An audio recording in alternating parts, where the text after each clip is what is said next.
In this video, I'm going to show you a way to cheat. If you're not a web designer and you don't like making websites, you don't like designing things, let me show you a really easy cheat with Google Sites. One thing you could do is embed, makes it very easy to embed a Google slideshow into your page. So if you have this page, you throw in your Google slideshow, you don't ever have to edit the page again. All you have to do is edit your Google slideshow. So let me show you kind of what this would look like when it's live. So if a student comes to your website, they're in Algebra 1, we'll click Algebra 1. As they scroll down, they have a slideshow embedded right there. And so I only put 2 assignments in there, but you could put those assignments in by their date, even your agenda, right? Your agenda's posted for everybody to see, right? Everybody's gonna be happy about that one. And so I would put them in reverse order as far as slides go. So the first slide is the most recent one. And if a student says, oh, I was absent, they just scroll back through and see what they missed. And so that is kind of your final product. But what would happen is, let me show you how to make this happen. In your Google Drive, you just have a Google slideshow. Very nice.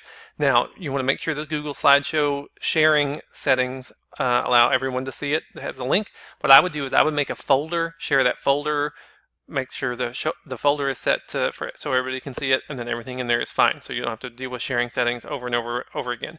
And very simple. All I have is a Google slideshow. I have slides for my agendas. You can get as fancy as you want. This is not very fancy.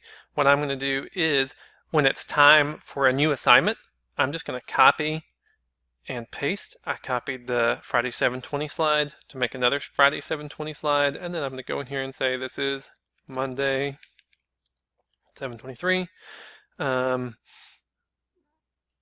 then change your assignment. Boom. And I would just kind of keep a running tally, the most recent up top. This title slide is actually kind of annoying if you want to take that out. Beautiful. Now, what you've just done, you updated that Google slideshow. You don't even have to touch the website because the website has that embedded and it will automatically update. So if I go to preview, it's already updated. So if you hate Google Sites and you don't like web design, you could just kind of cheat. Now, how did you get that slideshow embedded? Let me show you how that would happen. It's super easy. So on my site, I go to whatever page I would like, and then you can go to insert. There are a couple of different ways you could do this. You could say you're going to insert one of your slides from here. You could also just say insert from your Google Drive. My favorite thing, of course, you could go find it. My favorite thing is the thing that was most recently opened. There it is. Double click it, resize it,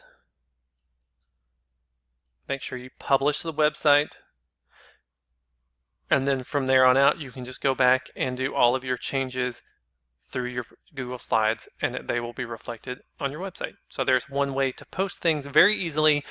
If you don't feel like a webmaster, you can cheat and have a workaround with your Google Slides.